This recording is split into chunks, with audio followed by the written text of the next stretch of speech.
समाधान। परम पूज्य प्रमाणिक संत महामना मुनिदास प्रमाण सागर जी महाराज की, परम पूज्य विराट सागर जी महाराज की, सिद्ध से सिद्धवर कूट जी की, अहिंसामयी जैन धर्म की। इस धर्म सभा में विराजित सभी भव्यजनों, जयवाणी पारस चैनल के माध्यम से अपनी शंकाओं के समाधान प्राप्त कर रहे सभी श्रोताओं एवं प्रमाणिक ऐप के माध्यम से अपने जीवन को नई दिशा नई राह दे पा रहे सभी प्रमाणिक ऐप करता यूज करताओं, आज मैं पुनः आप सबको आचार्य भगवान विद्यासागर जी महाराज के परम प्रभावक शिष्य महामना मुनिराज प्रमाण सागर जी महाराज के श्री चरणों से जोड़ना चाह रहा हूं। इस श्री चरण विराजमान है सिद्ध क्षेत्र सिद्धवर कूट में, और इनके समक्ष प्रस्तुत होकर हम अपनी शंकाओं का समाधान प्राप्त करके अपने जीवन को नई दिशा दे पा रहे हैं। आज हम पुनः नई दिशा प्राप्त करें, नई ऊर्जा प्राप्त करें, उसके पूर्व मैं चाहता हूं गुरुदेव की आशीर्षाओं हम पर व्याप्त हो। अतः मेरे साथ उच्चारें नमोस्तु महाराज श्री, नमोस्तु महाराज श्री, नमोस्तु महाराज श्री। इस कार्यक्रम का शुभारंभ करेंगे आज श्रीमान अभिजीत जी, विशाखा जी जैन अपने पुत्र अरमा, पुत्री ईस्ता के साथ कोलकाता से संरक्षक गुणायतन। नमोस्तु नमोस्तु नमोस्तु महाराष्ट्री। महाराष्ट्री, मेरा शंका ये है कि जब हम कोई घूमने फिरने के लिए जाते हैं तो हम एक पल के लिए सोचते भी नहीं और तैयार हो जाते हैं, लेकिन हम कई धार्मिक स्थान में जाते हैं तो फिर हम सोचने लग जाते हैं कि उधर का मौसम कैसा रहेगा, सारी सुविधाएं मिलेंगी कि नहीं। तो ऐसा हम क्यों सोचते हैं? देखो, इसके पीछे हमारे इंटरेस्ट की बात है। घूमने फिरने की जगहों में हमारा इंटरेस्ट ज़्यादा है, रुचि ज़्यादा है। जिधर रुचि ज़्यादा होती है लोग उधर भागते हैं। जिन लोगों की धार्मिक रुचि ज़्यादा है ना, वो धार्मिक क्षेत्र के लिए एक पल में तैयार हो जाते हैं, और इधर रुचि नहीं होने के कारण दुनियादारी में जाना ही पसंद नहीं करते। तुम लोगों का भी अभी चूँकि बच्चे हो और दुनिया एक अलग है, लोग दुनियादारी की तरफ ज़्यादा जाते हैं, तो उधर का इंटरेस्ट ज़्यादा है तो क्रेज भी ज़्यादा हो जाता है, उधर जाते हैं। और उधर के बारे में इसलिए भी नहीं सोचते क्योंकि वहाँ की सुख सुविधाओं से हम वाकिफ़ है कि सब जगह अच्छे होटल्स हैं, हमारी सुविधाएं मिल जाएगी, हम पहले से बुक कर लेते हैं। तीर्थ क्षेत्रों को लेकर के शंकाएं इसलिए होती है कि हमारे अभी भी बहुत सारे तीर्थ ऐसे हैं जहाँ आधारभूत सुविधाएँ नहीं हैं। मैं समझता हूँ जिस दिन हमारे सारे क्षेत्रों का विकास हो जाएगा, अब लगभग प्रायः सभी क्षेत्रों में आधारभूत सुविधाएँ उपलब्ध होने लगी है और लोगों ने अब इस चीज़ को समझना भी शुरू कर दिया है। इसका एक परिणाम है कि तीर्थ क्षेत्रों में अब लोगों की भारी उपस्थिति देखने को मिलती है। यहाँ बोलते थे विजय काल जी कि यहाँ तो महाराज दिन भर में 2 गाड़ी नहीं आती, अब 200 गाड़ियाँ आ रही हैं। ये परिवर्तन है, लोगों में एक बदलाव आ रहा है। रुचि जगने से सारे कार्य होते हैं, तो रुचि जगे तो काम हो जाए। चूँकि गर्मी का मौसम है, इतनी प्रचंड गर्मी है, लाइफ स्टाइल अलग है। जाएंगे, पता है निमाड़ में भयंकर गर्मी होती है। आज एक सज्जन बोल रहे थे कि महाराज हम तो रोज़ अखबार में देखते थे कि वहाँ का टेम्परेचर कितना जा रहा है, और सोचते थे आप लोग यहाँ कैसे रह रहे हैं। तो ये क्या होता है, वैसी मानसिकता लोगों की बन जाती है और उसी अनुरूप लोग अपना वर्तन करते हैं। तो आधारभूत सुविधाओं के बारे में सोचना स्वाभाविक है, लेकिन धीरे धीरे जब रुचि बढ़ जाए तो आदमी सोचता नहीं मुझे जाना है तो जाना ही है, जो होगा सो देखा जाएगा। महाश्री, इस कार्यक्रम को गति दूंगा मैं ऑनलाइन प्रश्नों के माध्यम से। शशि प्रभा जी शेठी धार से आपके श्री चरणों में कोटि अभिवंदना व्यक्त करते हुए जानना चाहती हैं कि गुरुदेव, मोक्ष की इच्छा एक कामना है, मोक्ष की कामना से किया हुआ निष्काम कर्म सकाम हो सकता है क्या? निश्चयतः मोक्ष की इच्छा एक कामना है, और ये बात सच है कि इच्छा करने से मोक्ष नहीं मिलेगा। इच्छा की मुक्ति ही मोक्ष है। अगर मैं मोक्ष की भी इच्छा करूंगा तो मुक्ति की प्राप्ति नहीं हो सकती। इसलिए मुक्ति की प्राप्ति के लिए इच्छातीत होने की जरूरत है। आपने पूछा मोक्ष की इच्छा को क्या हम सकाम इच्छा बोल सकते हैं? निश्चयतः वह सकाम इच्छा है, वो सकाम प्रार्थना है। लेकिन हाँ, सकाम में भी 2 रूप है, एक भोगों की इच्छा है और एक मुक्ति की इच्छा है, दोनों में अंतर है। महाश्री श्वेता जैन इंदौर से नमोस्तु अपील करते हुए जानना चाहती हैं कि गुरुदेव, कहते हैं जैसा खाए अन्न वैसा बने मन, जैसा पिए पानी वैसे बनी वाणी, जैसा करे संग वैसा चढ़े रंग। तो मित्रों के, रिश्तेदारों आदि के घर में भ्रष्टाचार का धन आता है और वहाँ जाना होता ही है। वहाँ का अन्न पानी ग्रहण न करने पर संबंध बिगड़ते हैं। यदि स्वीकार करेंगे तो मन बिगड़ेगा। गुरुवर बताइए ऐसे में क्या करें? देखिए, अगर आप पूरी तरह शुद्ध भोजन करते हो, अपने मन को पूरी तरह से मजबूत बनाए हुए हो, तो फिर रिश्तेदारी की चिंता मत करो। मैं यदि पूरी तरह से अपने जीवन को भ्रष्टाचार से मुक्त रखना चाहता हूँ और मुझे लगता है कि ऐसे अनाज से मेरा चित्त प्रभावित होता है, तो मुझे अपने चित्त की दशा को देखना है, अपने परिचितों को नहीं देखना, परिजनों को नहीं देखना। फिर हम इस बात को इतना वेट क्यों दें? लेकिन पहले अपने भीतर झांक कर देखो, कहीं ना कहीं दुर्बलता तो तुम्हारे भीतर है, कहीं ना कहीं तुम कमज़ोर होगे। क्या तुमने कभी असत्य आचरण नहीं किया? तुमने कभी झूठ नहीं बोला? तुमने कोई कदाचार नहीं किए? यदि तुम उस कैटेगरी में हो तो थोड़ा सावधानी से काम करो। हाँ, एक होता है अनैतिक कर्म और एक होता अवैधानिक कर्म। आज दुनिया में अनैतिक कर्म वाले लोग ज़्यादा नहीं हैं, अवैधानिक लोग ज़्यादा हैं। अवैधानिक को मैं विधि के विरुद्ध मानता हूँ, पर अनैतिक को मानवता के विरुद्ध मानता हूँ। तो जो लोग अनैतिक कर्म करते हैं उनका एक दाना भी नहीं स्वीकारना चाहिए, ये हमें अपना करके चलना चाहिए।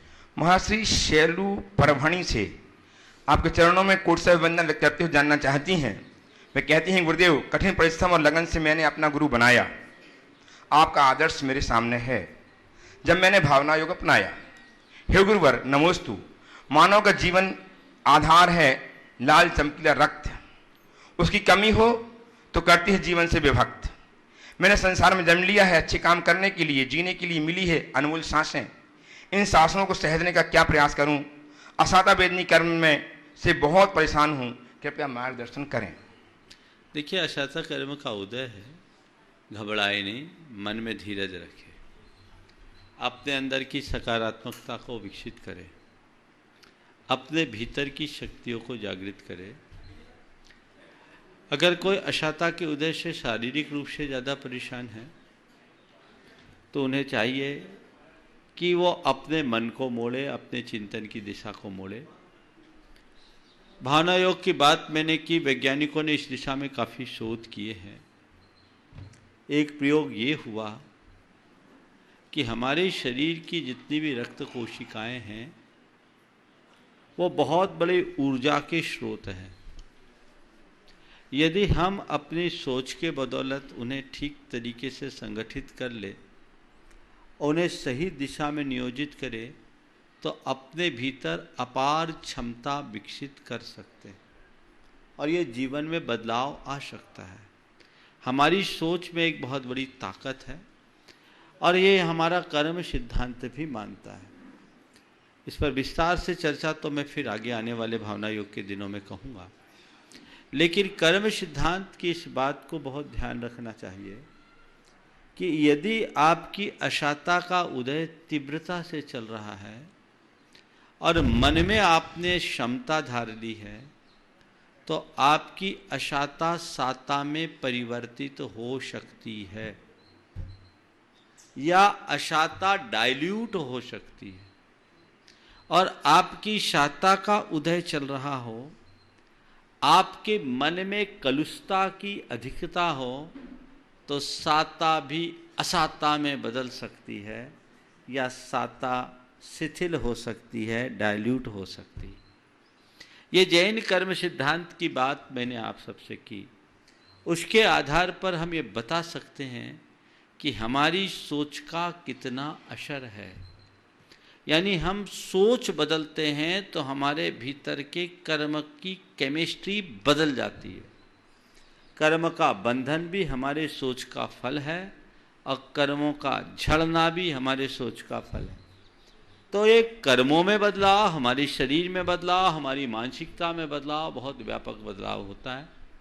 हमें उसे घटित करना चाहिए, अपने अंदर उस तरह की संकल्पनाएं जगानी चाहिए। अगर बीमार व्यक्ति अपने आप को बीमार हूँ बीमार हूँ बीमार हूँ मानने लगे तो वो बीमार ही बना रहेगा, और बीमार व्यक्ति ये माने कि मैं स्वस्थ हूँ स्वस्थ हूँ स्वस्थ हूँ, तो अपनी बीमारी से जल्दी मुक्ति पाएगा। कदाचित बीमारी से मुक्ति ना पाए तो भी बीमारी से विचलित नहीं हो पाएगा। तो हमें इन दोनों बातों को ध्यान में रखते हुए अपना जीवन जीना चाहिए। हताशा अपने ऊपर हावी ना होने दें, सकारात्मक सोचें, सहनशील बने, धीरज रखे, आशावादी बने, अशाता भी साता में बदल सकती है। महाश्री बीरेन तिवारी मुंबई से आपके चरणों में नमन अर्पित करते हुए जानना चाहते हैं कि गुरुदेव, विगत कई दिनों से मन में ही विचार आ रहा है कि शाम 6:30 के बाद खाना बंद कर दूं, परंतु प्रैक्टिकली ऐसा नहीं कर पा रहा हूं। Please guide me. Tiwari ji देखिए, तिवारी जी ने भाव रखा है, बहुत ही प्रशंसनीय भाव है। और मेरे संपर्क में अनेक ऐसे भाई बहन जो मूलतः जन्मना जैन नहीं है, लेकिन आज रात्रि भोजन तो क्या उससे भी आगे की दिशा में बढ़ गए। आज ही एक परिवार आया था पाली का, शायद यहाँ बैठा भी हो, अगर उपस्थित हो तो खड़े हो जाए। उन्होंने कहा हमने जमी कंद भी छोड़ दिया है, रात्रि भोजन तो बहुत दूर की बात। सोच की बात होती है, आपके मन में शुभ भाव जगा है, ये बहुत प्रशंसनीय है, लेकिन आप उसे अपने संकल्प में बदल नहीं पा रहे हैं। उसके लिए भावना भाइये, अपनी परिस्थितियों को देखिए, यदि आप ठान लेंगे तो परिवर्तन होगा। मेरे संपर्क में एक एडवोकेट अतुल दुबे हैं सतना के, वो हमसे बहुत जुड़े। आज लोग उन्हें बोलते हैं अतुल दुबे जैन। उन्होंने रात्रि भोजन छोड़ा, तो रात्रि भोजन छोड़ते ही उनके सामने एक बड़ी समस्या आ गई। वो बैडमिंटन के खिलाड़ी थे, तो अब शाम को 7:30 बजे से बैडमिंटन खेलने जाना, खा के खेलने जाते तो खेल नहीं पाना, और खेल कर आते तो खा नहीं पाना। उनके सामने बड़ी दुविधा हो गई। वो उन्होंने संकल्प लिया और छोड़ दिया, और वो कहे कि अब मैं रात में कुछ खाता ही नहीं, केवल पीता हूँ, पेय लेता हूँ और कुछ नहीं लेते। और बहुत अच्छे से उनका आज तक चल रहा है। ये 2004 से मेरे संपर्क में आए और आज 2019 है। 15 वर्षों में आराम से उनका चल रहा। और एक बहुत लीडिंग प्रैक्टिशनर है टैक्सेशन के, और वहाँ के एक लब्ध प्रतिष्ठित व्यक्ति हैं। जीवन में इतना बड़ा बदलाव उनने ही संघर्ष किया, मन को संकल्प में बांध दिया तो सारी स्थितियाँ ठीक है। और वो बोलते हैं महाराज आज एक टाइम खाकर मैं ज़्यादा स्वस्थ हूँ, तो आप भी वो आदर्श अपना सकते हैं। श्रीमती हीरामणि जी भूज से तैयार रहेंगी। महाराज से अंतिम प्रश्न रेखा जी जैन हैदराबाद से जानना चाहती हैं, नमन करते हुए गुरुदेव, प्राय अधिकतर धर्म करने वाले लोग धर्म के नियम नहीं पालते, पर धर्म की चर्चा बहुत अच्छे से करते हैं, जबकि मैं जितना धर्म जानती हूँ उतना अच्छा करने का प्रयास करती हूँ। परंतु कई बार वही लोग मुझे चलता है कह करके इतना करने की जरूरत नहीं है ऐसा कह करके टाल देने के लिए कहते हैं। जैसे तब मुझे उनके लिए क्या कहना चाहिए? चलता है क्या क्या सब चलता है कह दिए हैं, उनके लिए क्या करें? निष्ठा की दुर्बलता है। देखो, धर्म को जाना अलग बात है, धर्म को जीना अलग बात। जानने वाले लोग अनेक मिल जाएंगे, जीने वाले लोग बहुत विरल होते हैं। हम अपने आप को केवल जानने वालों में सीमित न करें, हम जीने वालों में बनाएं। अगर हमारी निष्ठा दुर्बल है तो हम आगे नहीं बढ़ पाएंगे। हम भले कम जाने लेकिन जिए ज़्यादा, तो परिणाम उसका ज़्यादा अच्छा हो। श्रीमती हीरामणि जी भूज से उपस्थित हों और तैयार रहें। खाते गांव से बहुत सारे भक्त आज अब गुरुदेव के श्रीचरण अपनी आस्था भक्ति प्रकट करने आए हैं, उनमें तैयार रहेंगी श्रीमती रुचिका कमल जी काशीवाल खाते गांव से। नमोस्तु महाराज जी, नमोस्तु महाराज जी, नमोस्तु महाराज जी। स्वानुभव मन जनित है या अतीन्द्रिय है? हाँ बोलिए। स्वानुभव मन जनित है या अतीन्द्रिय है? स्वानुभव मन जनित है या अतीन्द्रिय है? देखिए, स्वानुभव तो हम आप सब करते हैं, मन से करते हैं, लेकिन शुद्धात्मानुभव जो होगा वो अतीन्द्रिय है। गुरुवर के चरणों में मेरा और मेरे परिवार की ओर से कोटि कोटि नमन। नमोस्तु गुरुदेव, नमोस्तु गुरुदेव, नमोस्तु गुरुदेव। हम दूसरों पर भरोसा करते हैं पर अपनों पर नहीं, पर अपने हमें धोखा देते हैं तो हम सहन नहीं करते, पर पराये हमें धोखा देते हैं तो हम सहन कर जाते हैं। कृपया गुरुदेव हमारी शंका का समाधान करें। दूसरों पर भरोसा करते, अपनों पर नहीं। अपने अगर धोखा देते तो सहन नहीं कर पाते, और दूसरे अगर धोखा दे देते तो सहन कर लेते। देखो, ये मनुष्य की बड़ी कमजोरी है। दूसरों पर भरोसा करते, अपनों पर नहीं। मैं तो कहता लोगों का दूसरों पर भरोसा अपने पर भी नहीं। अगर आपका अपने आप पर भरोसा हो तो फिर ज़्यादा दूसरों पर अवलंबित होने की स्थिति नहीं होगी। हम अपने आप पर भरोसा रखें। दूसरी बात आपने पूछा है, अपनों का धोखा हमें सहन नहीं होता, औरों का अपने अगर धोखा देते हैं तो सहन नहीं होता, और अगर गैर हमें धोखा देते हैं तो हम सह लेते हैं। देखो, गैरों का धोखा लोग इसलिए सह लेते हैं क्योंकि उस पर हमारा जोर नहीं चलता। अपनों पर जोर चलता है तो वो हमारे लिए सहा नहीं जाता, लेकिन अपनों के साथ एक अलग प्रकार की संवेदना जुड़ी होती है और गैरों के साथ उतनी संवेदना नहीं होती। जहाँ औरों का आघात होता है वह केवल आघात होता है और अपनों का जो आघात होता है वो संवेदनाओं का आघात होता है। तो हम संवेदनाओं के आघात से बचे। लोहार और सुनार दोनों की दुकानें आजू बाजू में थी। एक बार सोने ने लोहे से कहा, कितना हल्ला मचाता है, पूरे मोहल्ले को जगा देता है, तेरे ऊपर एक दो बार घन पड़ता है और तू इतना चीखता चिल्लाता है कि सब एकदम सन्ना जाते हैं। मुझे देख, मेरे ऊपर दिन भर हथौड़ी चलती है, मैं तो नहीं चिल्लाती। मुझे देख, मुझ पर दिन भर हथौड़ी चलती है, मैं तो नहीं चिल्लाती। लोहे ने सोना से कहा, बहन बिल्कुल ठीक कहती हो, मुझ पर दो चार घन ही पड़ते हैं, मैं उसे बर्दाश्त नहीं कर पाता। तुझ पर दिन भर लोहे हथौड़ी चलती फिर भी तू सह लेती, इस अर्थ में तू मुझसे श्रेष्ठ है। लेकिन एक बात बताऊं, तुझ पर जो प्रहार पड़ता है वो बेजाति का पड़ता है, मुझ पर जो प्रहार होता है वो मेरी जाति का होता है। तो बेजाति का प्रहार सहा जा सकता है, अपनों का प्रहार सहना कठिन हो जाता। नमोस्तु गुरुदेव, नमोस्तु उपस्थित हो श्री गुरुदेव। प्रियेश जैन खाते गांव से, प्रियेश, और तैयार हैं श्रीमती सुनीता जी जैन बोराव से। बोलिए बोलिए प्रियेश। नमोस्तु गुरुदेव, नमोस्तु नमोस्तु। महाराज जी, हम सभी युवाओं का लक्ष्य क्या होना चाहिए? हम जैसे युवाओं का लक्ष्य क्या होना चाहिए? हम जैसे युवाओं का लक्ष्य क्या होना चाहिए? अभी तक क्या लक्ष्य बना है? महाराज जी, एक अच्छी जिंदगी जीना। अच्छी जिंदगी जीना है, अपने भीतर एक अच्छे इंसान को विकसित करना, अपनी क्षमताओं को पूरी तरह से उद्घाटित करके समाज, संस्कृति, धर्म और देश के उत्थान में आगे बढ़ना। सुनीता जी उपस्थित हो बोराव कोटा से, तैयार हैं श्री अक्षय कासलीवाल खाते गांव। गुरुवर के चरणों में त्रय बार नमस्तु। मनुष्य सुखाकांक्षा में धन कमा रहा है, तिजोरियां भर रहा है, बड़ी बड़ी इमारतें बना रहा है, यश प्रतिष्ठा पत्र एकत्र कर रहा है, परिग्रह के पहाड़ खड़े कर रहा है, लेकिन दुख मिटने के स्थान पर दुख बढ़ता जाता है, घटता नहीं। गुरुवर समाधान कीजिए। हाँ, यही तो समझ में आ जाए तो समाधान अपने आप हो जाए। जितना जोड़ रहा है, परिग्रह का पहाड़ खड़ा कर रहा है, सुख पाने की आकांक्षाओं में संसाधनों को जोड़ रहा है, लेकिन उसका दुख मिटने की जगह उत्तरोत्तर बढ़ रहा है। क्या करे? बात केवल इतनी है, लोग दिल्ली जाने के लिए मुंबई की ट्रेन में बैठे हैं और सोच रहे हैं हम दिल्ली पहुंच जाएं। कहाँ से पहुंच सकते हैं? गाड़ी बदलिए, तभी आप अपने गंतव्य तक पहुंच सकेंगे। आइए अक्षय जी बागड़ीवाल खाते गांव से, तैयार हैं श्रीमती रति आनंद जैन उज्जैन से। जल्दी बोलिए। नमोस्तु महाराज जी, नमोस्तु महाराज जी, नमोस्तु महाराज जी। मुझे हर बार तीर्थ क्षेत्र और महाराज जियों के दर्शन करने के लिए ऑफिस से छुट्टी नहीं मिलती है और मुझे उसके लिए झूठ बोलना पड़ता है या कुछ अर्जेंट काम बताना पड़ता है, तो ये कहाँ तक उचित है? अगर तेरा पूरी तरह झूठ बोलने का त्याग हो तो सवाल करना। और मामलों में झूठ बोलते हो कि नहीं? बोलते हो ना? कई बार अपनी घरवाली से भी झूठ बोलते होगे। अभी आई नहीं है। मम्मी से झूठ बोलते होगे, पिताजी से झूठ बोलते हो।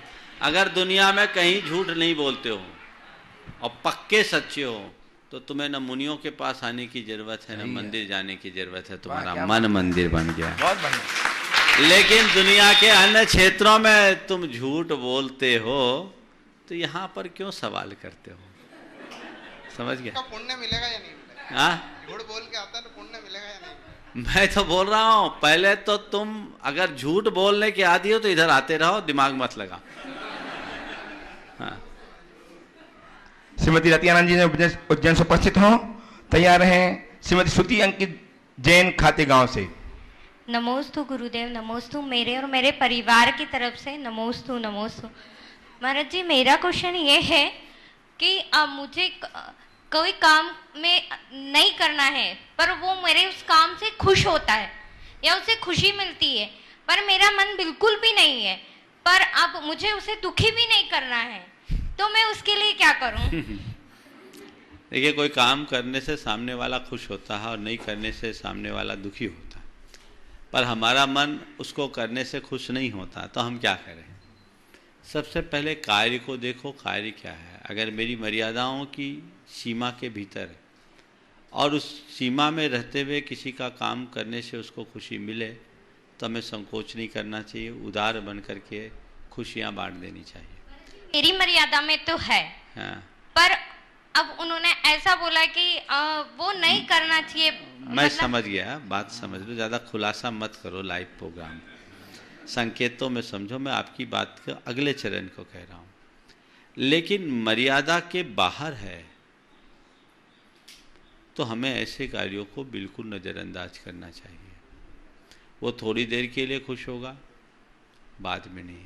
दूसरी बात, मेरी मर्यादा के भीतर है पर सामने वाले के लिए नुकसानदायक, तो भी हमें उसे नहीं मानना चाहिए। बच्चे का पेट खराब है और वो हलवा खाने की जिद करता है, बच्चा रो रहा है, मचल रहा है, या हलवा छोड़ो आम खाने की जिद कर रहा है, लूज मोशन लग रहे हैं, आम खाने के लिए मचलता है, तो क्या आप बच्चे को आम देना पसंद करती हैं?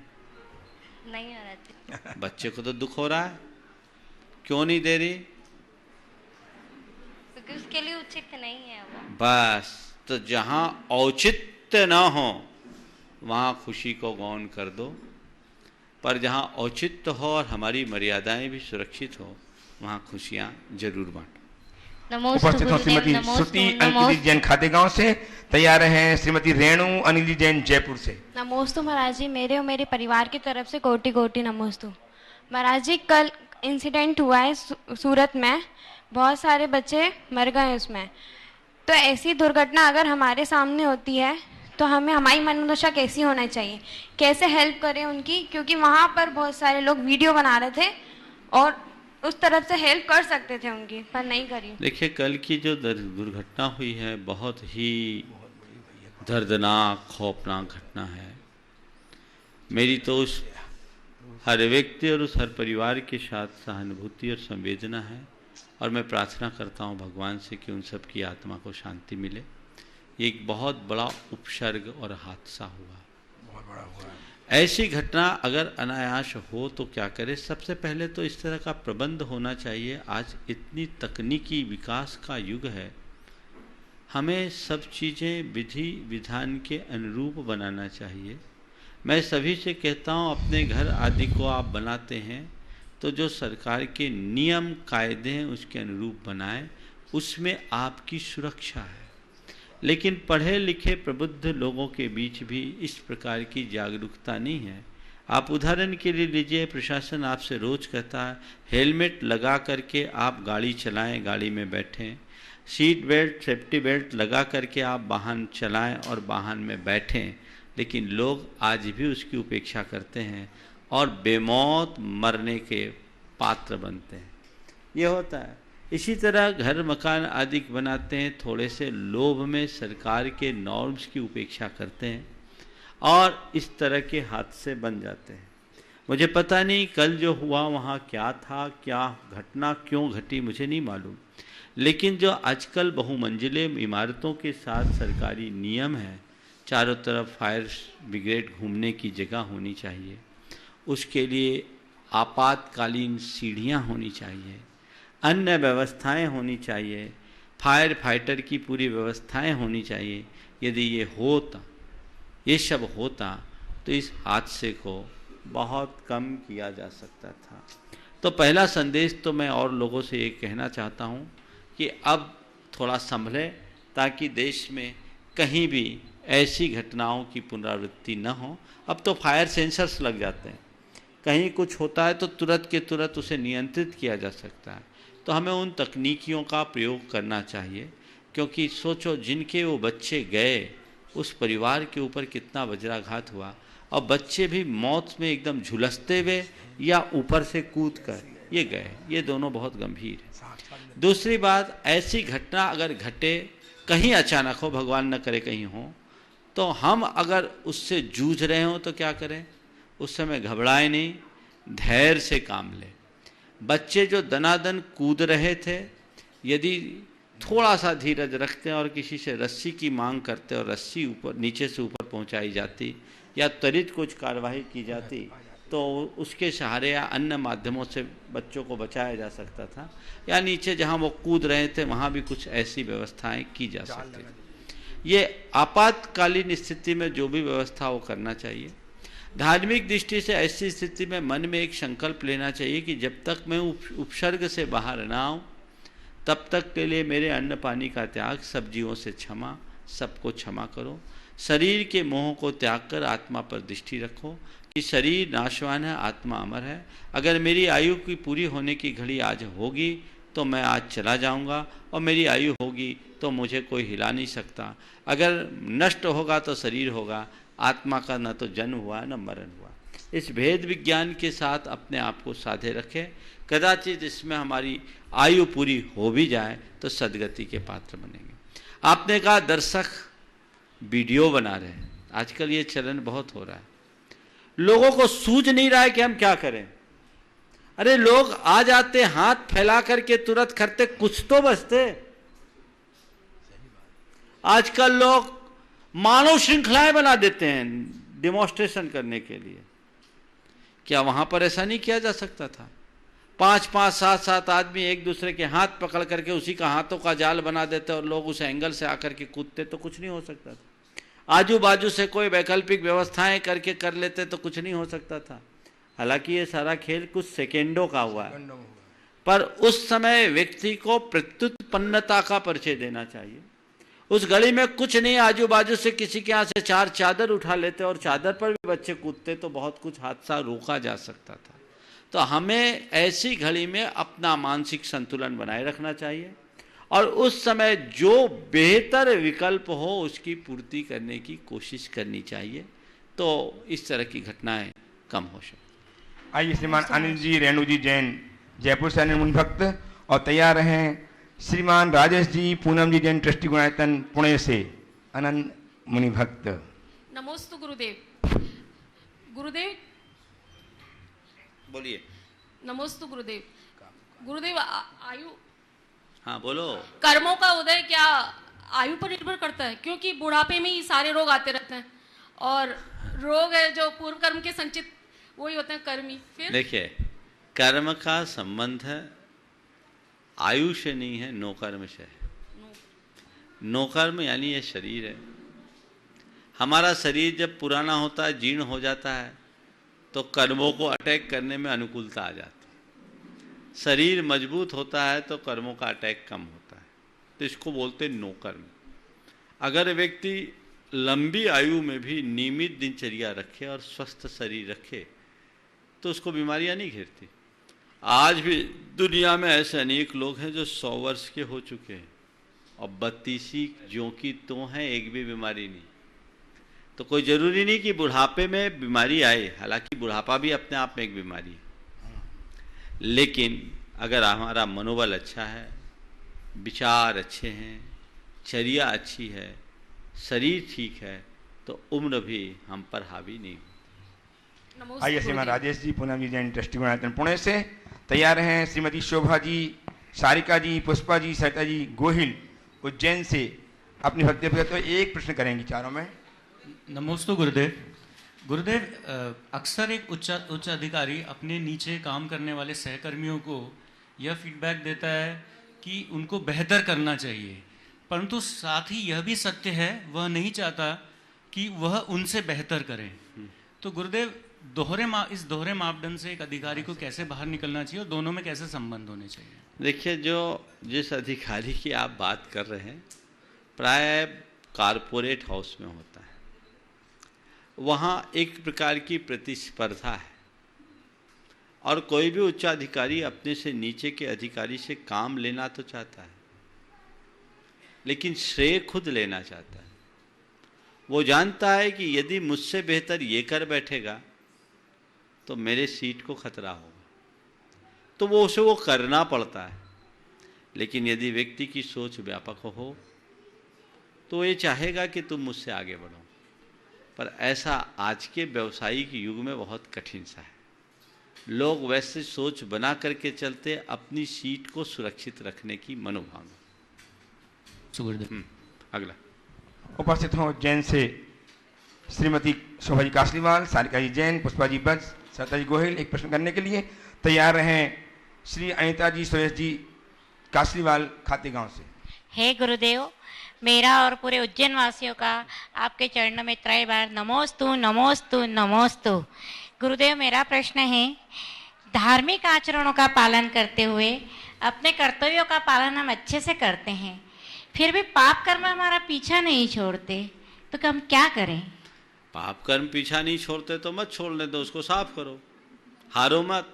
धर्मी के ऊपर ही तो सबसे ज़्यादा संकट आते हैं, परीक्षा भी उन्हीं की होती है। आने दो पाप कर्म, लेकिन पाप कर्म से विचलित न हो। सच्चा धर्मात्मा वही है जो पुण्य में न तो हर्षित हो न पाप में विचलित हो। नमस्ते महाराज। उपस्थित अनिता हाँ सुरेश चंद जी जैन कासलीवाल खाते गांव से।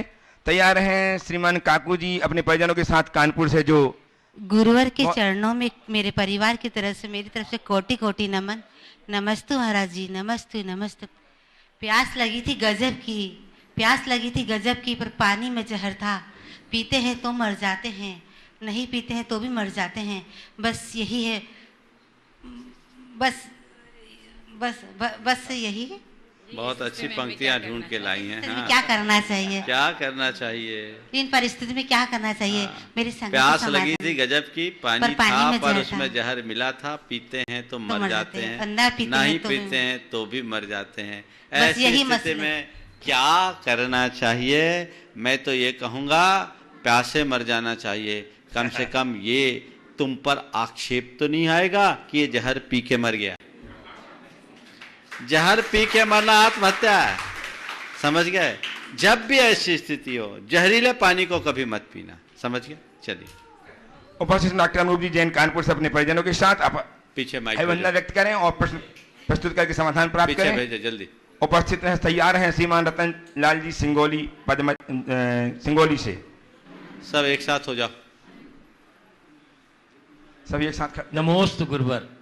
कानपुर की तरफ से सभी लोगों की तरफ से आपको बहुत बहुत नमस्ते। जब कोई भी हमारे लिए बहुत कुछ करता है या हमारी बहुत सहायता करता है, किसी भी तरीके से बहुत है वो करता है, लेकिन जरा सी भी कोई बात हो जाए, किसी भी तरीके की कहासुनी हो जाए, तो हमारे मन में उसके जो किए हुए पुराने बहुत अच्छी चीज़ें जो उसने हमारे लिए की हैं, जिसने हमको यहाँ तक पहुँचाया है, वो चीज़ें दिमाग में आके खाली द्वेष ही क्यों रह जाता है। ये मनुष्य की नकारात्मक और स्वार्थपूर्ण सोच का परिणाम। कायदे ये हैं, कायदे से मनुष्य को चाहिए कि जीवन में यदि हम पर किसी ने कोई उपकार किया तो उपकारी के उपकार को कभी ना भूलें। अगर हम प्रेम पूर्ण संबंध को कायम रखना चाहते हैं तो ऋण स्मरण करें। आज आप बात कर रहे हैं उपकारियों की, आज तो लोग माँ बाप की भी उपेक्षा करने लगे हैं, जिनके उपकार की कोई सीमा नहीं। और किसी की तो बात जाने दीजिए। वो चीजें क्यों नहीं दिमाग में आती हैं? इसलिए क्योंकि लोगों के हृदय में कृतज्ञता का भाव खत्म हो रहा है। वो ऋणानुस्मरण नहीं करते हैं, वो नहीं जानते कि सामने वाले ने मेरे ऊपर कितना बड़ा एहसान किया है। आज एहसान फरामोश लोगों की भरमार हो रही है। मैंने पहले वाक्य में कहा था, स्वार्थपूर्ण नकारात्मक सोच का परिणाम। हम स्वार्थ के धरातल से ऊपर उठे, अपनी सोच को सकारात्मक बनाएं, तो जीवन में कभी किसी के प्रति हम ऐसा नहीं कर सकते। एक उदाहरण मेरे सामने, एक व्यक्ति जिसके पिताजी अल्प उम्र में चल बसे थे और उसको उसके ही एक रिश्तेदार ने काफ़ी अच्छा सपोर्ट किया, जिसके बल पर उसने अपने व्यवसाय का काफ़ी लंबा चौड़ा विस्तार किया। प्रारंभिक दिनों में उनका बहुत बड़ा सहयोग था, अगर वो सहयोग नहीं मिलता तो आदमी कहीं का नहीं होता। वो सहयोग किया, सब कुछ किया, कुछ दिन तक सब कुछ ठीक ठाक चला। उसके बाद उसका बेटा और जिसके लिए सहयोग किया था उसके भतीजे में आपस में किसी बात को लेकर के कुछ कहासुनी हो गई। दोस्ती में भी कभी लड़ाइयाँ हो जाती है और उसके सिर पर गंभीर चोट लगी, 17 टांके आए। लोगों ने कहा भैया रिपोर्ट कर दो। उसने कहा किसके लिए रिपोर्ट करे, मेरे भतीजे को जो चोट लगनी थी वो तो लग गई, लेकिन जिसके बेटे ने मारा है उसके पिता का मेरे ऊपर इतना बड़ा उपकार है जिसे मैं कभी भुला नहीं सकता। उसने रिपोर्ट करने से इनकार कर दिया। ये तो एक सभ्य व्यक्ति की बात कर रहा हूँ। एक दूसरी घटना भी मैं आपको बताता हूँ जो आज के पढ़े लिखे लोगों के लिए बहुत सोचनीय है। जब मैं डाल्टनगंज में था, झारखंड में, पलामू नक्सलवादियों का गढ़ है, तो वहाँ डाल्टनगंज के सुरेश जी पांड्या, उन्होंने अपनी एक आप बीती सुनाई। रांची से वो डाल्टनगंज आ रहे थे, रास्ते में उग्रवादी लोगों को लूट रहे थे, अनेक गाड़ियाँ रुकी हुई थी, रात का समय था। पहले झारखंड में रात में मूवमेंट करना बहुत कठिन था, बहुत ज़्यादा रात नहीं हुई थी, 7:30-8 बजे थे, गाड़ियाँ रुकी हुई थी। और उन गाड़ियों में सुरेश पांड्या को भी देखा। सुरेश जी पांड्या जनहितकारी अनेक कार्य करते हैं, वहाँ एक अस्पताल भी चलाते हैं बच्चों का और बहुत सारा कार्य। उनकी फर्म का नाम है रतनलाल सूरजमल, राय बहादुर परिवार से संबद्ध है। जब उनकी गाड़ी पर वो लुटेरे पहुँचे, जो उग्रवादी थे, जो बंदूक के नोक पर कुछ भी करते, जिनके लिए आदमी की कोई कीमत नहीं, जैसी सुरेश जी पर नज़र पड़ी, अच्छा डाल्टनगंज से वो रतनलाल, बोले हाँ, अरे भैया इनको हाथ मत लगाओ, इनने हमारे बच्चे को बचाया है, हमारे बच्चे के प्राण बचाया, उनको हाथ नहीं लगाओ। ये ऐसे इस स्तर के लोग भी जब कृतज्ञता का भाव रखते हैं, और आज के पढ़े लिखे सभ्य और धर्मी कहलाने वाले लोग छोटी छोटी बातों से अगर कृतज्ञता का परिचय दे तो उनसे नीच कोई दूसरा नहीं हो सकता। हाँ दे दो एक और। हाँ अपना नाम बोल दो। मैं अनूप जैन कानपुर से। महाराज श्री त्रिवार नमोस्तु पूरे परिवार के साथ में। आपके आशीर्वाद से हमारी पत्नी का स्वास्थ्य बहुत अनुकूल चल रहा है। किसी समय में आपने विशेष आशीर्वाद दिया था जिसकी वजह से आज बिल्कुल स्वस्थ हैं।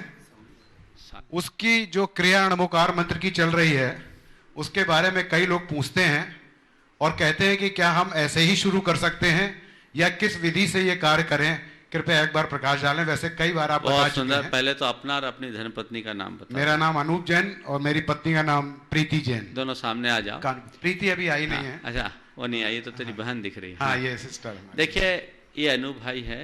मैंने कई बार इस मंच के माध्यम से नमोकार मंत्र के लेखन का उल्लेख किया और उसके चमत्कार बताए।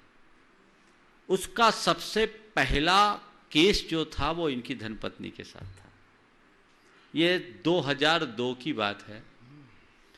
न जाने कितने ऑपरेशन, 5-7 ऑपरेशन, 7 ऑपरेशन हो चुके थे। उसके बाद भी वेदना से तड़फती थी। ये मेरे पास आए, साथ में इनकी धर्मपत्नी थी। मन बहुत टूटा सा था। महाराज क्या करे, कोई उपाय नहीं दिखता। तो मैंने ऐसी एक प्रकार से, मैंने पहले भी बोला कि किसी किसी के भाग्य से हम लोगों के मन में भाव आ जाते हैं और जो भाव आ गए वो कह दिया, वो काम कर जाता है। उससे पहले मैंने कोई प्रयोग नहीं किया था, कुछ नहीं किया था, पर मैंने उनके हृदय को अच्छे से उत्प्रेरित करते हुए कहा कि तुम चिंता मत करो, रोज सुबह उठकर 4 बजे से 5 बजे 1 घंटा नमोकार मंत्र लिखो। देखो 3 घंटे मौन होकर नमोकार मंत्र लिखो और देखो 3 महीने में तुम्हारे ऊपर क्या चमत्कार होता है। ये मैंने कहा और हकीकत बताऊं, उस समय तक मेरा कोई अनुभव नहीं था, तो मेरा भी विश्वास, पर मैंने विश्वास पूर्वक कहा कि तुम ठीक हो जाओगे। उनने उसे स्वीकार किया और 3 महीने में उनको 80% आराम मिल गया।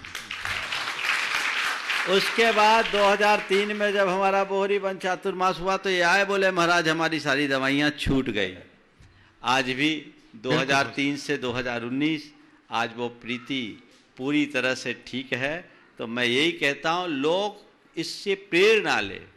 वस्तुतः हम अपनी मानसिकता को बदलकर श्रद्धा से भरकर कोई कार्य करते हैं तो वही हमारे लिए महा औषधि बन जाती है। इसके बाद से तो मैंने हजारों लोगों को इसका प्रयोग करने की प्रेरणा दी है और सब में 100% रिजल्ट आए हैं। जिन्होंने भी ईमानदारी से ये कार्य किया है उसको पूरा परिणाम मिला है। इसलिए मैं आप सबसे कहता हूं, कोई भी शारीरिक और मानसिक व्याधि आपको सताती हो, आप प्रातः काल 4 बजे से 5 बजे उठ करके धुले कपड़े पहन करके अच्छे से शुद्धि पूर्वक नमोकार मंत्र मौन पूर्वक लिखिए, आपके जीवन में चमत्कार होगा। सुबह के टाइम की बात मैंने इसलिए की क्योंकि सुबह के टाइम में हमारे शरीर में सेरोटोनिन नाम के रसायन का स्राव ज़्यादा होता है, प्रकृति में ज़्यादा होता है, तो वो हमारे ऊपर सकारात्मक प्रभाव ज़्यादा छोड़ता है, इसलिए उसका प्रयोग करना चाहिए। तुमने मुझे याद दिलाया, बहुत आशीर्वाद, और तुम्हारे निमित्त से बहुत लोगों को परिवर्तन हुआ। एक यूएस में राखी बड़कुल थी, उसको 4th स्टेज का कैंसर था, इसी मंच से उनने घोषणा कराया था कि उनका पूरा कैंसर ठीक हो गया, और ये घटना को लगभग 3 साल हो गए, आज पूरी तरह ठीक है। तो आप प्रयोग कीजिए, आप लोगों की एक कमजोरी है, आप चाहते सब कुछ है पर करना कुछ नहीं चाहते, तो बिना किए कुछ नहीं होता। आपको घर बैठे बैठे वो लोग चाहते हैं कैसे हमें आशीर्वाद मिले, बस जिससे हम शुरू करें आपके आशीर्वाद से। जो लोग भी करना चाह रहे हैं सबको आशीर्वाद है, कल से ही शुरू कर दो। नमोस्तु महाराज। आइए श्रीमान रतनलाल जी सिंगोली से तैयार हैं, श्रीमान सुनील जैन डीपीएस डायरेक्टर सनावत से। परम पूज्य गुरुवर के पावन चरणों में सिंगोली और बराव से बता रहे सभी लोगों से बारंबार नमोस्तु नमोस्तु नमोस्तु गुरुवर। गुरुवर, मेरा प्रश्न मेरी मनस्थिति को लेकर के है, मेरा प्रश्न मेरी मनस्थिति को लेकर के है। हाँ बोलो। जब भी कभी जाप कर रहे होते हैं, कभी पूजन कर रहे होते हैं, कभी आपके सानिध्य हो, तो फिर भी ये मन भटक जाता है, और भटकने की स्थिति कभी कभी तो इतनी गंभीर हो जाती है कि मैं सोचने लगता हूँ कि गुरुवर को यदि कहीं मन पर ज्ञान होगा तो मेरे को यहाँ बैठने भी नहीं देंगे। ऐसी स्थिति में गुरुवर, आप तो कर्म काट रहे हैं और हम दिन काट रहे हैं, आप कर्म काट रहे हैं और हम दिन काट रहे हैं। ऐसी स्थिति में हमारे दिन भी ऐसे निकले कम से कम कि नए कर्म नहीं बंधे, पुराने कर्म चाहे हमसे कटे नहीं कटे पर नए बंध नहीं हो, ऐसा मनोभाव रहे, यही भावना है। देखिए, मन में विकार आना और मन को विकारी बनाना दोनों में बहुत अंतर है, ध्यान से सुनिएगा, ये समस्या बहुतों की है। मन में विकार आना सहज है और मन को विकारी बनाना बहुत बड़ी दुर्बलता। सहज रूप से यदि मन में कोई विकार आते हैं तो उन्हें उभर करके चले जाने दीजिए, उन विकारों के प्रवाह में बहिए मत, समझ गए। और मन में विकार आते हैं, अपनी निंदा गरहा कीजिए और वापस अपने आप को रिवर्ट कीजिए कि मैं क्या कर रहा हूँ, तो फिर दिन नहीं कटेंगे, कर्म कटना शुरू हो जाएंगे। डीपीएस डायरेक्टर सनावत से तैयार हैं श्रीमान शीतलनाथ जी पदमाजा जी बेलगांव से बेटे नीतीश के साथ। बुलाना पहले। गुरुदेव के चरणों में त्रैबार नमोस्तु। गुरुदेव, अभी अभी एनडीए और बीजेपी ने माननीय नरेंद्र मोदी जी के नेतृत्व में प्रचंड जीत हासिल की है, तो निश्चित तौर पर उनका शपथ विधि समारोह भी बहुत भव्य होगा, और उसमें एक ही मांग उठ रही है कि हमारा देश शाकाहारी है और संत जनों का, गुरुजनों का मोदी जी पर आशीर्वाद है, और उनका जो शपथ ग्रहण समारोह होगा उसमें सारे विश्व से राजनयिक और शासनाध्यक्ष पधारेंगे, और उनका जो स्नेह भोज होगा वो शुद्ध शाकाहारी रूप में परोसा जाए, क्योंकि भारत में इतने शाकाहारी व्यंजन हैं और इतने विविधता से भरे हैं कि वो लोग भी एक नया अनुभव लेकर जाएंगे।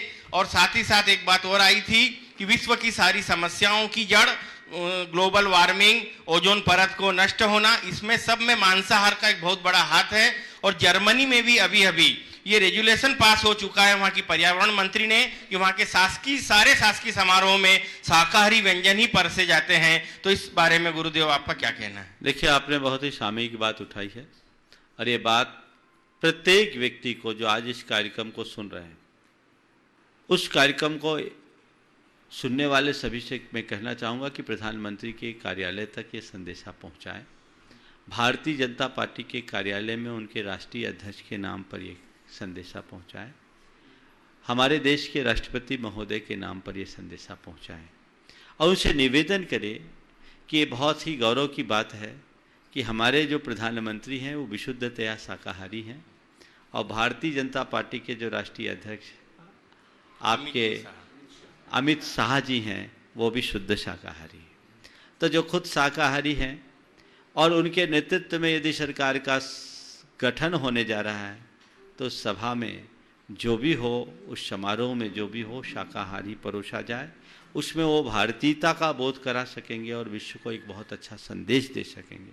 ये निवेदन प्रत्येक व्यक्ति को करना चाहिए और मुझे उम्मीद है कि ये बात प्रधानमंत्री तक पहुँचे तो संभवतः ये बात हो सकती है। मुझे नहीं पता कि पिछले शपथ ग्रहण में उन्होंने क्या किया था, लेकिन इस बार यदि ये ध्यान आकृष्ट हुआ, आज मेरे पास ये संदेश अन्य माध्यमों से भी आया था, जीवन प्रकाश मड़वैया ने भेजा, डॉक्टर के.एम. गंगवाल ने एक पूरा पत्र बना करके भेजा, बहुत ही सुंदर पत्र है। मैं चाहूँगा उस पत्र को अभी ही प्रमाणिक ऐप पर लोड कर दें ताकि और लोग उसे डाउनलोड कर सके, उसे वायरल कर दें। लोग उसी पत्र की जो मूल बात है, मसौदे के अनुरूप, आशय के अनुरूप बात प्रधानमंत्री कार्यालय तक पहुँचाए तो ये एक बहुत अच्छा कार्य होगा और एक बहुत अच्छा संदेश। नमोस्तु गुरुदेव, नमोस्तु। जल्दी से उपस्थित हो शीतलनाथ जी अपनी पद्मजा के साथ, नीतीश बेटे के साथ। और आज हमारे बीच में जय महासंघ के यशस्वी पदाधिकारी उपस्थित हैं। सब तैयार हैं गुरुदेव के श्री चरण अपनी भक्ति अर्पित करने के लिए और प्रश्न करके समाधान प्राप्त करने के लिए। गुरुदेव भैया विनय जी के मार्गदर्शन में आप आए हुए हैं। गुरुदेव के चरणों में त्रिबार नमस्तु नमस्तु नमस्तु। गुरुदेव, मैं बेलगाम कर्नाटक से आया हूँ। मेरा एक शंका है, हम जब बच्चे रहते हैं तो हम पहला पढ़ना शुरू करते हैं तो अ अक्षर से हम पढ़ना शुरू करते हैं। ये अ अक्षर मेरे मन में दो शब्दों को एक अलग अलग रूप देती है और अलग अलग उसका रिजल्ट आता है। तो ये शंका मेरे को समाधान कीजिए। यानी कि अभी धर्म को अगर हम अ से जोड़े अधर्म बन जाता है। हिंसा तो वो धर्म को अगर अ से जोड़ने से अधर्म बनता है, वो अच्छा नहीं है। हिंसा को अगर अ से जोड़े अहिंसा बन जाती है तो अच्छा होती है। लेकिन ये दोनों में अ का क्या इम्पोर्टेंट है? बहुत सुंदर बहुत सुंदर बात है। देखिए, सकारात्मक बात में जब हम अ जोड़ देते हैं तो नकारात्मक बन जाती है, और नकारात्मक क्रियाओं में जब हम अ जोड़ देते हैं तो सकारात्मक हो जाती है। धर्म एक सकारात्मक वृत्ति है और उसमें हम अ लगा देंगे तो अधर्म होगा, लेकिन हिंसा एक नकारात्मक वृत्ति है, उसमें अ लगा देंगे तो अहिंसा। आइए आज दयोदय महासंघ के सभी भैया विनय जी के नेतृत्व में आज यहाँ पर उपस्थित हैं गुरुदेव के चरण अपनी भक्ति अर्पित करने के लिए। सभी इकट्ठे खड़े हो जाए अपने स्थान में, अर्पित करें भक्ति, अपनी निष्ठा, अपनी श्रद्धा अर्पित करते हुए प्रश्न जिन को करने हैं संक्षेप में। खुशहाल जी, हाँ खुशहाल जी बोलो। हाँ, आचार्य श्री के लघुनंदन मुनि श्री को नमोस्तु नमोस्तु। महाराज जी, मेरा प्रश्न जीव दया से रिलेटेड है। संपूर्ण भारतवर्ष में गो हत्या प्रतिबंध कानून आना चाहिए। इसके लिए समस्त समाज को और साधु संतों को क्या करना चाहिए? क्योंकि मौका अच्छा, समय अच्छा है। देश को बचाना, सभ्यता संस्कृति को बचाना तो मांस निर्यात पर निरोध और गो हत्या पर प्रतिबंध की पहल भी पूरे देशवासियों को करनी चाहिए। और मुझे उम्मीद दिखती है कि अभी सरकार से आशा रखी जा सकती है। अभी तक तो ये कहा जाता था कि हमारे पास कुछ कमियां हैं, लेकिन अब तो प्रचंड बहुमत जनता ने दिया है और जो विश्वास हमारे प्रधानमंत्री के प्रति देश के लोगों ने प्रकट किया है, मुझे लगता है कि उस पर पूरे तरह खरे उतरेंगे। थोड़ी जल्दबाजी करना ठीक नहीं है, थोड़े दिन प्रतीक्षा करनी चाहिए और उनका इंतजार करना चाहिए। वो करे काम बनेगा नहीं, अभी मार्गदर्शन के लिए अभी थोड़ा रुको, अभी शपथ तो लेने दो। नमोस्तु नमोस्तु नमोस्तु। मौका पर पूरे एक अभियान चलाना होगा। हाँ, नमोस्तु नमोस्तु। हे गुरुदेव, आपकी कृपा से हम सभी समाज के सार्वजनिक जीवन में काम कर रहे हैं। सार्वजनिक जीवन में हम सबका सामना समाज के उन कार्यकर्ताओं से होता है जो हमसे पूर्व के पदाधिकारी हैं, लेकिन उनका सार्वजनिक जीवन में नए सेवा क्षेत्रों से कोई जुड़ाव नहीं है। समाज के पदाधिकारियों का आपके द्वारा, गुरुदेव के द्वारा जो नए सेवा क्षेत्र हैं, वे चिकित्सा में हैं, वे दैवोदय में हैं, वे शिक्षा में हैं, वे पर्यावरण में हैं, वे उसमें श्रमदान में हैं, लेकिन हम सब क्षेत्र के नए लोगों को उनका कोई सहयोग नहीं मिलता तो हम सबके मन में विकल्प पैदा होता है।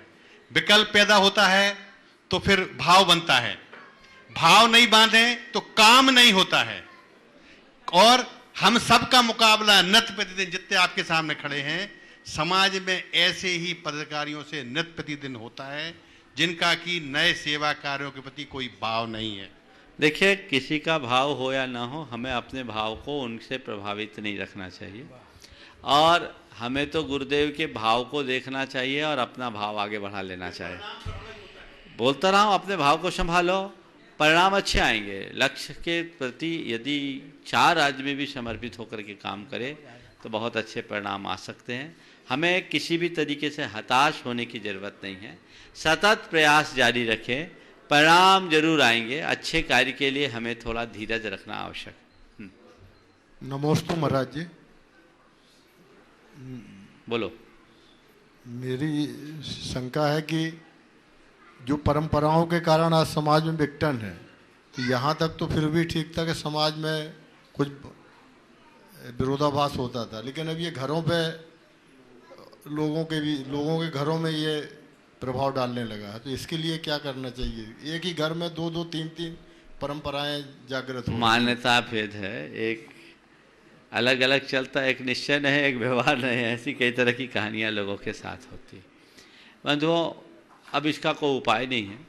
मैं तो ये कहूँगा कि लोगों को अपनी मान्यताओं के अनुरूप जीना चाहिए, पर एक दूसरे की मान्यताओं में टकराव उत्पन्न नहीं होने देना चाहिए और धार्मिक बातों को अपने पारिवारिक जीवन पर हावी नहीं होने देना चाहिए। यदि ऐसा करे तो बहुत तालमेल बनाकर हम चल सकते हैं।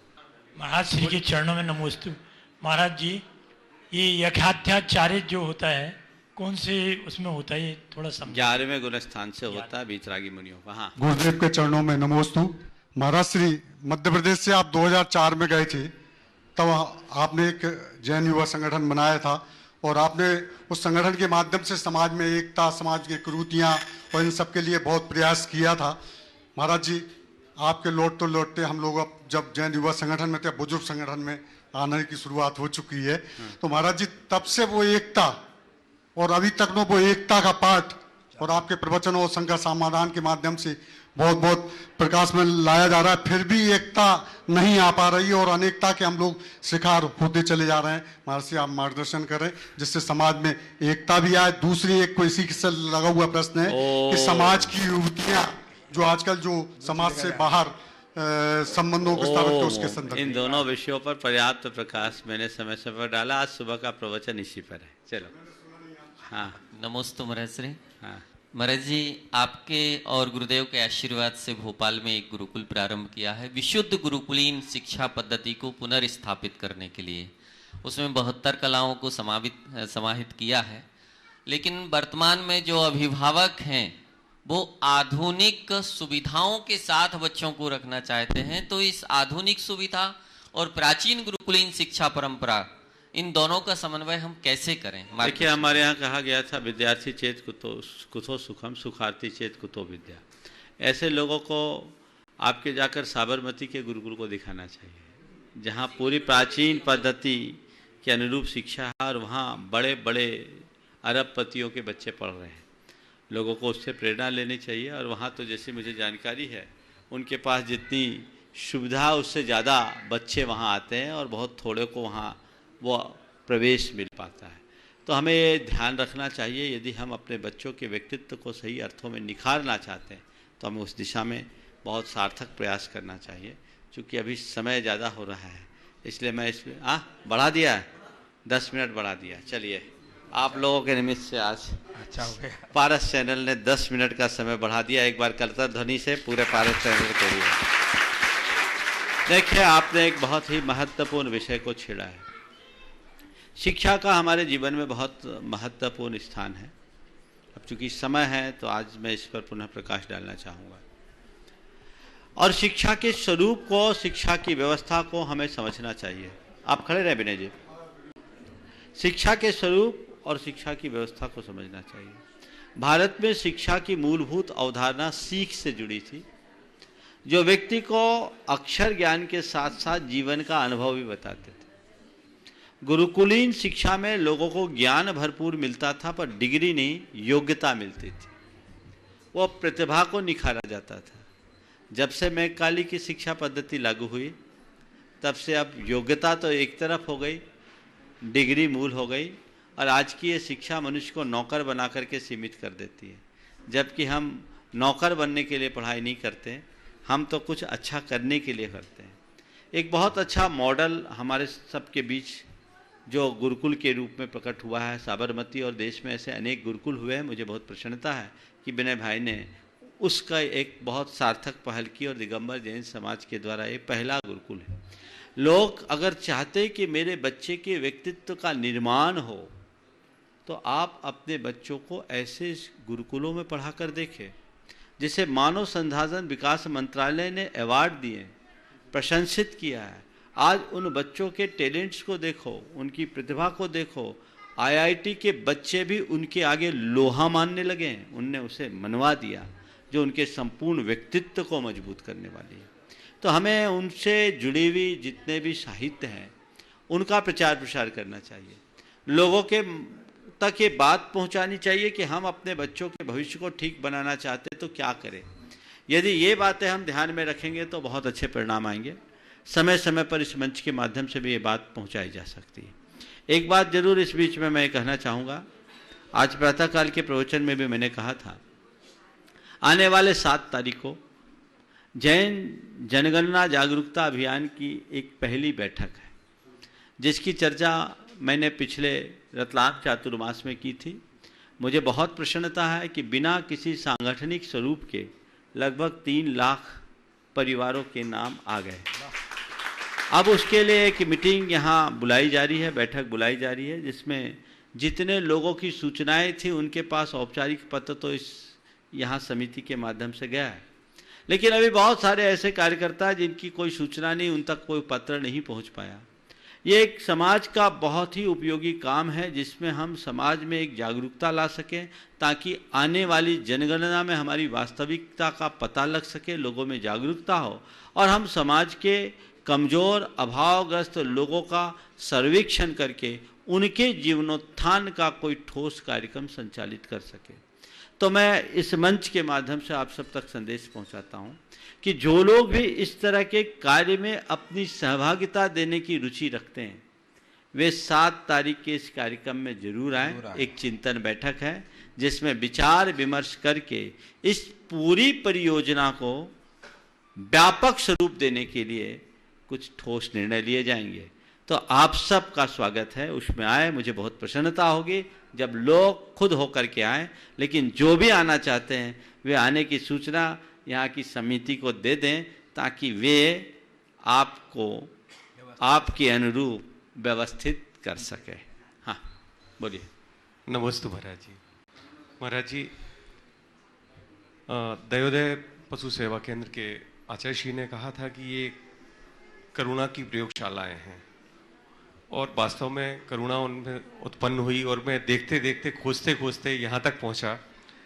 मैं चाहता हूँ महाराज श्री की जब वीतराग विज्ञानता वाला धर्म है, तो जो 8 कर्म हैं हमारे, वो अपने कैसे हमारे शरीर में प्रवेश करते हैं और कैसे वो बाहर निकाला जा सकता है, उनका क्षय उपशम और क्षय उपशम कैसे किया जा सकता है, इसका प्रत्यक्ष प्रयोग जो है ना देखना चाहता हूँ महाराज श्री, और प्रयास भी कर रहा हूँ लेकिन सफलता नहीं मिली अभी तक। देखिए, कर्म कैसे हमारी आत्मा से जुड़ते हैं और हम कर्मों को कैसे बदलते हैं, आपने ये सवाल किया है।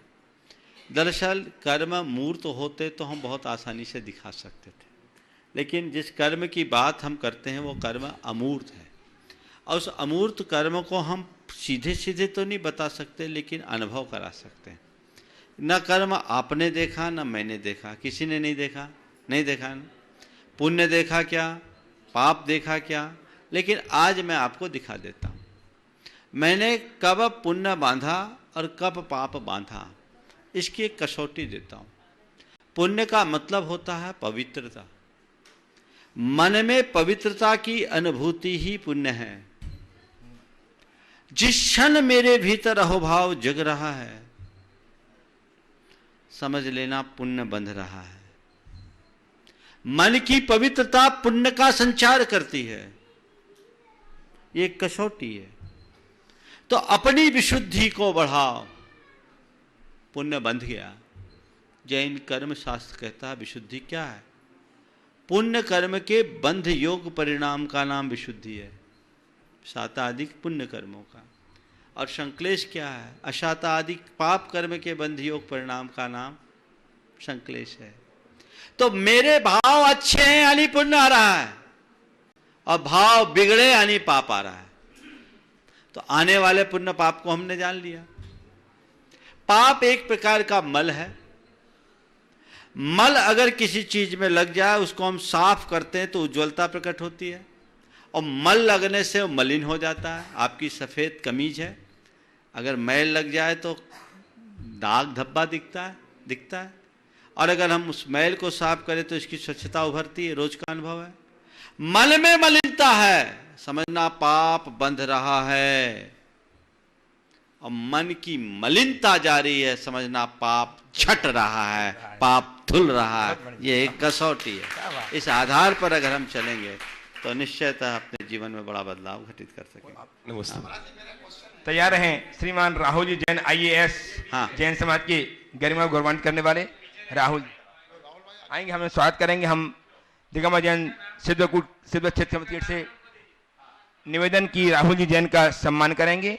ये अपनी समाज की गरिमा को गौरवान्वित करने वाले श्रीमान राहुल जी जैन, IAS। ओ, इसी वर्ष चयनित हुए ना? हाँ, अपना परिचय दे दो। मेरा नाम राहुल जैन है। इधर इस तरफ देखो। हाँ। मैं इंदौर का निवासी हूँ, और इसी वर्ष सिविल सेवा परीक्षा में मेरी 87th रैंक आई है, और IAS मुझे मिला।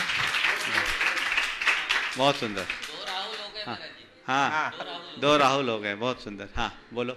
महाराज जी, मेरा प्रश्न तो नहीं है, लेकिन मैं आपसे चाहूँगा कि चूँकि इस साल मेरा एडमिनिस्ट्रेटर में सिलेक्शन हुआ है, तो आप मार्गदर्शन कीजिए कि कैसे जैन धर्म पर चलते हुए और देश की पॉलिसी को, जो भी अगर मुझे आगे मौका मिलेगा, तो दोनों के बीच में कैसे सामंजस्य बिठाना चाहिए। बहुत अच्छा। देखो, सबसे पहले तो मैं तुम्हारे माध्यम से देश भर के समस्त युवाओं को एक संदेश देना चाहता हूँ कि राहुल जैसे युवा को देखकर प्रेरणा लें और मन में संकल्प लें कि मैं भी देश की सेवा के लिए इस सेवा के क्षेत्र का चुनाव करूँगा। तुमने बहुत मेहनत करके इस सफलता को पाया होगा। कौन सा अटेम्प्ट था तुम्हारा? तीसरा अटेम्प्ट था। तो तीसरे अटेम्प्ट में आपने पाया, और बहुत अच्छी रैंक भी है, और IAS अवार्ड हो गया। तो ये अपने आप में बहुत बड़ी बात है। मैं उन तमाम युवकों से कहना चाहूँगा जो थोड़ी थोड़ी बातों में विचलित हो जाते हैं, वो इनसे प्रेरणा ले और काम करें। आपने सेवा के क्षेत्र को स्वीकार किया है। IAS को सर्विस कहते हैं। आप, गुरुदेव का कहना है कि जो भी प्रशासनिक सेवा के क्षेत्र में है, वे हमारे मूलभूत, हमारी सांस्कृतिक गौरव को सुरक्षित रखते हुए धर्म और संस्कृति की प्रभावना में अपना जितना उत्कृष्ट योगदान दे सके देने की कोशिश करें। हम गलत काम न करें, लेकिन अच्छे काम में कोई कोताही न करें। तुम राहुल हो, एक राहुल जो अभी हमारे टाउन एंड कंट्री प्लानिंग में प्रिंसिपल सेक्रेटरी हैं, आप डायरेक्टर हैं। ये अपने उनके पिताजी यहाँ है, वो भी IAS है। मैं चाहूँगा उससे अगर तुम्हें समझ में आ जाएगी, प्रेरणा लोगे। इनके पिताजी हैं जो आज 5 प्रतिमाधारी हैं, तो वो पूरी तरह से धार्मिक और सामाजिक कार्यों में जिस तरह की सहभागिता देते हैं, देते रहेंगे तो परिणाम बहुत अच्छा आएगा। ऐसे व्यक्तित्व का स्वागत जरूर करना चाहिए, इसलिए कि दूसरे भी प्रेरणा लें। महामंत्री श्रीमान विजय कुमार जी काना चित्रकूट के कमेटी के, और श्रीमान सुनील जी जैन DPS जाएं और स्वागत करें राहुल जी का। हम तालियां बजाएं लगातार। ये हमारे गौरवान्वित करने वाले एक व्यक्तित्व के रूप में उभरे हैं, प्रकटे हैं। बहुत बहुत साधुवाद। ऐसे ही जनधन प्रभावना करते रहे। ओम जल्दी से पूछ लो, लाइव तो खत्म हो गया। हाँ, नमस्ते महाराज जी। बोलो। मैं पीयूष मालथौन से, मेरी पत्नी और मेरी मम्मी। मेरा क्वेश्चन है कि मंदिर जी में जो प्रतिमा जी होती हैं, तो उसमें मतलब वेदी पे प्रतिमा जी हमेशा विषम में रखी होती है, मैंने जो देखा है। सम में नहीं होती है, तो ऐसा क्यों? ये इसलिए कि ऊन होनी चाहिए, उसे कोई काट ना सके। सम को काट देते।